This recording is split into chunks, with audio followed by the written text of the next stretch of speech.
متواجدين في دار الثقافة بالساحل تحت إشراف المندوبية الجمهورية بالمنستير اللي تنظم اليوم الوطني للأدبيات الشابات، اللي تنظم اليوم ورشات متنوعة للشعر والأدب.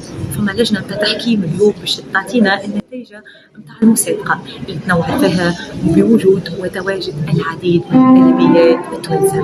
احنا ديما نشجعوا المرأة التونسية على الشعر والأدب، اللي تعرفوا الشعر من قبل وتوا متواجد في الذاكرة التونسية. متواجد الشاعر الكبير الصادق الشرف. أهلا، هذه مديرة دار الثقافة الساحليين.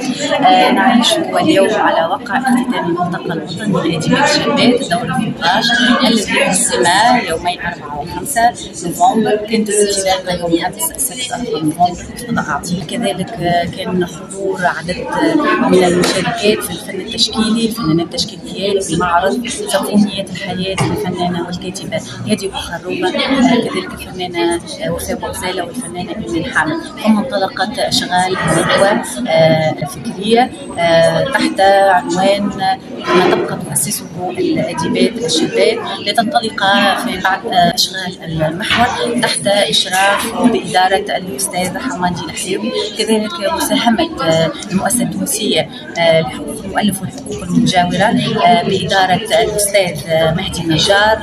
تواصلت فعالية الملتقى للحديث وعن مساهمة بيت شعر بالقيروان بإشراف مديرته الشاعرة الكبيرة جميلة الماجري، وقد أتم بمشاركة نادي الطرب العربي بقيادة الفنان بشير المزالي بمروحة موسيقية. ثم يكون الإعلان لنتائج لجنة التحكيم والإعلان عن الفائزات في المسابقة الوطنية للشعر والقصة. سعيد بوجودي في هذه المدينة. ماهيش ساحل، هذه ساحلين اثنين، ولذلك أنا أعتز بها أكثر من مرة، وأعتقد أن هذا النشاط اللي تقوم به دار الثقافة الساحلين لتشجيع الأديبات الشابات هذا يذكر فيشكر. وأعتقد أن الدورة الجاية ستكون خير من الدورة هذه. وأنا سمعت اليوم تقريبا 4 أو 3 قصائد من الشعر الممتاز. أتوجه لكل مستمعي هذه المحطة بالشكر، وأقول لهم جميعا أرجو لكم أملا أن تمتحنوا به وهو يحلم بكم ويتحقق.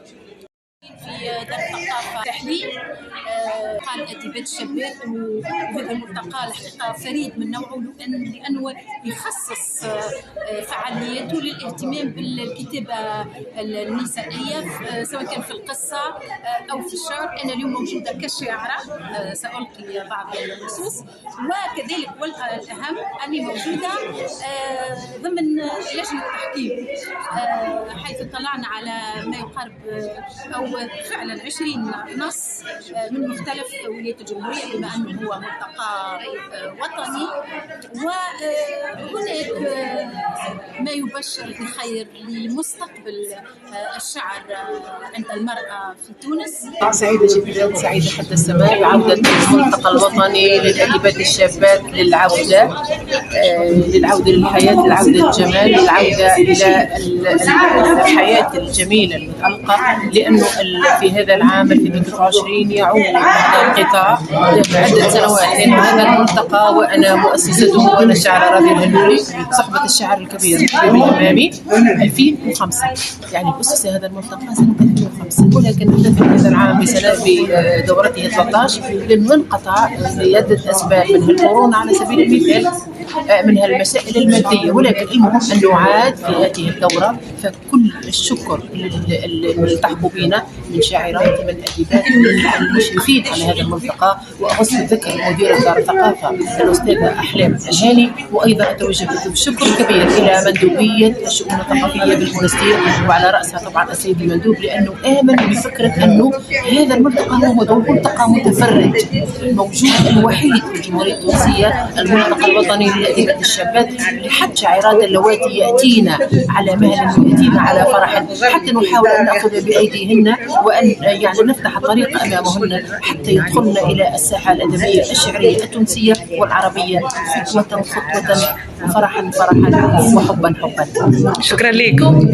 شكرا لكم، شكرا لهذه المساحة، شكرا للراديو تاعكم، شكرا لسامية الجميلة على هذه الدعوة، وأسعد دائما بأن أكون معكم، فشكرا لك سيدتي.